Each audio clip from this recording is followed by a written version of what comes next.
Fatos e versões. O que vai impactar na sua vida agora no Café com Política. No Café com Política de hoje, nosso convidado é o secretário de Estado de Planejamento e Gestão de Minas Gerais, Otto Levi. Secretário, bom dia, bem-vindo, prazer recebê-lo aqui no Super N e no Café com Política. Bom dia, Rodrigo, bom dia, Thalita, bom dia aos ouvintes. Bom, secretário, para a gente começar essa entrevista, o Estado de Minas Gerais vive uma situação dramática, grave do ponto de vista financeiro. Já não vem de hoje essa crise. A pasta de Planejamento e Gestão, ela tem uma função primordial nessa questão do arranjo ou do rearranjo do Estado. De maneira geral, nesses primeiros meses de trabalho, que tipo de medida a pasta do senhor precisou tomar e o senhor precisou tomar para tentar fazer essa reorganização do Estado? Bom, em termos de contenção de gasto, além da reforma administrativa que foi apresentada e aprovada pela Assembleia, a área de planejamento junto com a Fazenda, a gente tem feito um contingenciamento importante aí dos gastos, né? Um contingenciamento de custeio aí da ordem de 50%, que tem sido praticado aí nesses 4 meses.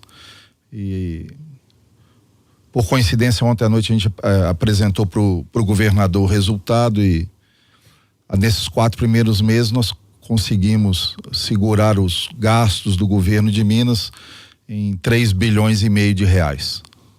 Secretário, desde que nós anunciamos a participação do senhor hoje aqui no Café com Política, nós recebemos muitas mensagens dos nossos ouvintes pelo nosso WhatsApp, especialmente policiais civis. Uma das mensagens está falando aqui que tem uma lista com aproximadamente 800 policiais civis que não receberam aposentadoria e alguns estão próximos de 5 anos. E eles perguntam para o senhor qual a probabilidade do governo de Minas mandar pagar este ano esses salários, essas aposentadorias, e qual seria o critério a ser adotado pelo governo de Minas. E também muitos perguntam sobre as férias prêmios desses policiais civis que já estão aposentados. Bom, sobre pagamento, sobre essas aposentadorias, eu teria que entender melhor a pergunta, porque o que eu entendo, quando dá o tempo, a pessoa é aposentada. Então eu teria que entender melhor aí a pergunta. Bom, com relação ao pagamento de férias prêmio, a gente está adotando a política que era adotada pelo menos nos últimos anos. Nós só estamos efetivamente pagando, em termos pecuniários, férias prêmio para quem tem uma doença muito grave. De outra forma, quando a pessoa vai se aposentar, a gente pede que a pessoa goze as férias prêmio antes de se aposentar. Isso. Então ela aposenta um pouco antes para compensar esse tempo que ela teria direito. Exatamente, seria isso? É isso aí. Entendi. Bom, o secretário, eu queria falar com o senhor também da questão dos jetons, que vem rendendo aí muita polêmica, né? O governador Romeu Zema, durante a campanha, ele disse até que os secretários não receberiam salários até que a situação dos servidores fosse regularizada, criticou os jetons também, mas acabou adotando essa política, assumiu o governo para poder complementar também o salário de secretários em Minas Gerais. E eu pergunto para o senhor, a gente até já tem informação de que se os jetons acabarem, alguns secretários do governo vão deixar o trabalho. O senhor é favorável a essa política do jeton? Bom, a minha opinião é a opinião do governador e, assim, eu estou de acordo com que no final a Assembleia acabou decidindo. Eu só acho que existe uma incoerência, entre o que um secretário de Estado percebe, recebe, e a responsabilidade. Isso é um fato. Bom, e especificamente no meu caso, eu não iria receber jeton e não vou sair do governo por causa disso. Tá? Então, a menos que o governador queira. E até nesse sentido, o senhor fala que existe uma diferença entre aquilo que deveria receber um secretário e aquilo que recebe efetivamente. Hoje o salário está na casa dos R$10 mil. É isso, 10 mil bruto, isso. Para um secretário de Estado. O que o senhor julga que seria adequado para um secretário? E seria mais fácil até comprar talvez um desgaste com a opinião pública neste momento e defender de fato um aumento de salário para os secretários, um salário que na opinião do senhor talvez fosse mais condizente com aquilo que vocês, por exemplo, receberiam na iniciativa privada? É isso? Olha, assim, o que seria justo, acho melhor haver uma discussão entre o executivo e o legislativo do que seria justo. Eu acho que o melhor era fazer uma média aí do que os secretários de Estado nos diversos estados aí ganham, né? E equiparar com o que o secretário aqui de Estado de Minas Gerais ganha, né? Não vou dizer para você equiparar com o que se paga na iniciativa privada em relação às responsabilidades, né? Eu vim da iniciativa privada, né? E te digo sinceramente, eu vim aqui porque aceitei um convite para contribuir com o Estado de Minas Gerais, né? Porque assim, eu não posso comparar o salário da iniciativa privada com o salário na área pública, que você vem para a área pública quando você quer contribuir. Essa é a minha visão. Eu decidi contribuir com o Estado. Sobre o programa Transforma Minas, quais serão os próximos cargos oferecidos e quantas pessoas já estão no governo por meio desse programa, secretário? Olha, já foram abertas 116 vagas. Tá? Na verdade, o processo seletivo está demorando em média aí quase 2 meses. Semana que vem nós vamos ter os primeiros resultados, vamos estar admitindo as primeiras pessoas. Até o final de maio a gente deve ter em torno de 100 pessoas admitidas pelo programa Transforma Minas, e no final de maio nós vamos estar lançando mais 15 vagas. Eu gostaria de falar com o senhor, secretário, a respeito do ajuste fiscal do Estado. O governo aponta como a única saída, a única solução para rearranjar de vez a situação de Minas Gerais. Lembrando que o Estado do Rio de Janeiro já passou por um ajuste fiscal, ainda na época do governo Temer, e Minas Gerais está aí negociando, né, com o governo federal essa possibilidade do ajuste fiscal. E é um pacote amargo, impopular. Congelamento de salários de servidores públicos, aumento talvez de percentual de contribuição previdenciária, entre outras medidas que, repito, são muito amargas. Essa é uma medida que a gente já está percebendo que vai ter dificuldade de passar pela Assembleia. O próprio presidente da Assembleia, o deputado Agostinho Patrus, que é governista, que apoiou o governador Romeu Zema na eleição dele, já disse que vai ser difícil passar. Existe um plano B, secretário, se esse pacote de ajuste fiscal não passar pela Assembleia? Bom, o pacote de ajuste fiscal é o que o executivo acha que é a nossa alternativa. Nós vamos discutir com a Assembleia, vamos discutir com o presidente Agostinho, que é uma pessoa de grande compreensão. É óbvio que assim, eu diria para você que é amargo, né? Sem dúvida é você não pagar o servidor em dia, é você não pagar o 13º, igual o governo anterior não pagou, né?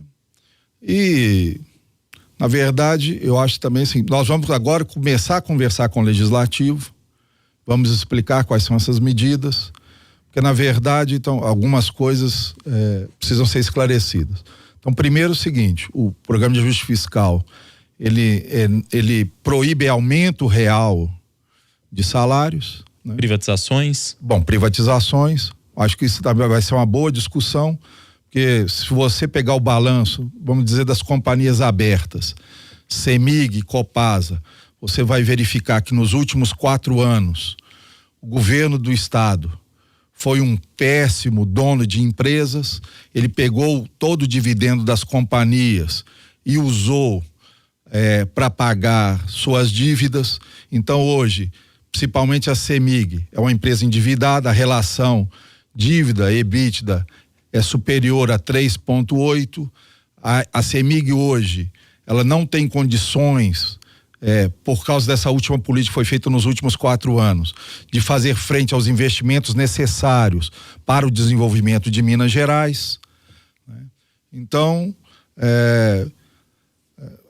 acho que a gente precisa fazer alguns esclarecimentos à população que vão ser resultados dessa apresentação do executivo, dessa construção de solução que vai sair dessa discussão entre o executivo e o legislativo, né? Agora, eu tenho certeza que dessa discussão nós vamos chegar num consenso que vai ser a solução dos problemas, que ruim é a situação atual em que o estado de Minas está. Você disse que a CEMIG está endividada, mas hoje mesmo a gente trouxe a informação, secretário, de que o estado pretende cobrar algo em torno de 850 milhões de reais da CEMIG por causa da Gasmig especificamente. Há condições disso acontecer nesse cenário de dívida que o senhor está apontando? A verdade é o seguinte, se a CEMIG não pagar em relação, na verdade é a Gasmig que tem que pagar, né? Que é a concessão. Isso. E a Gasmig está diretamente ligada, né? Isso, a CEMIG é a principal acionista. Exatamente.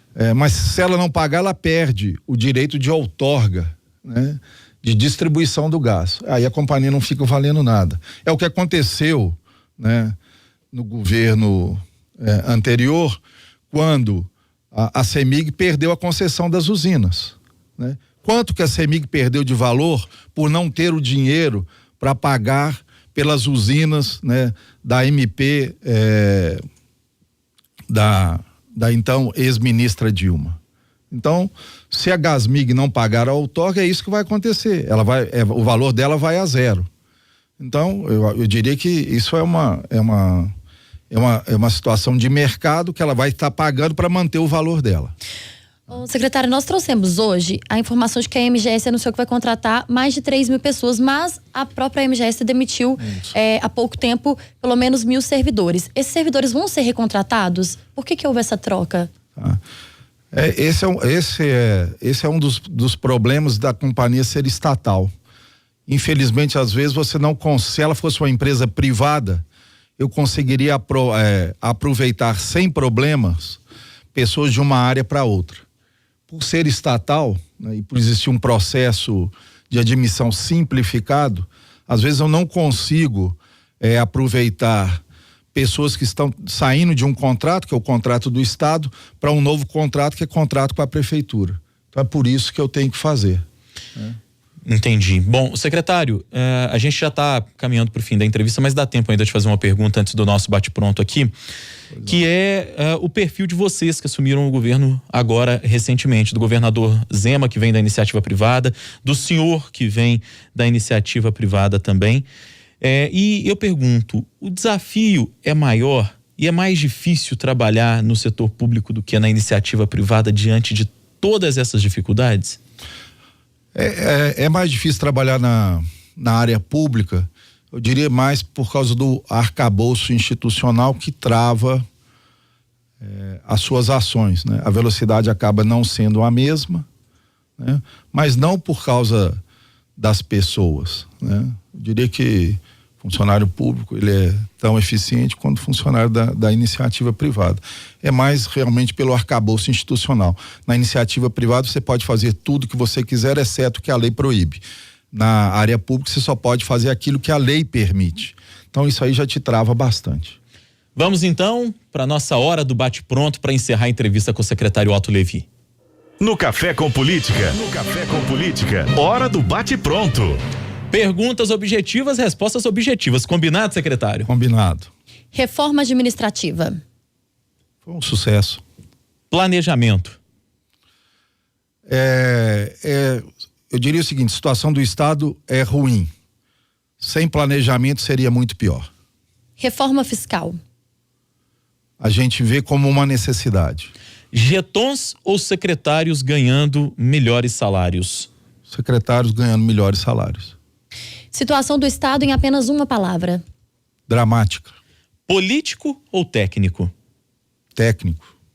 Secretário Otto Levi, de Planejamento e Gestão de Minas Gerais, nosso convidado aqui no Café com Política. Gostaria de agradecer a sua disposição de conversar com os ouvintes da Rádio Super. Foi um prazer recebê-lo, secretário. Obrigado, Rodrigo. Obrigado, Thalita. Obrigado aos ouvintes.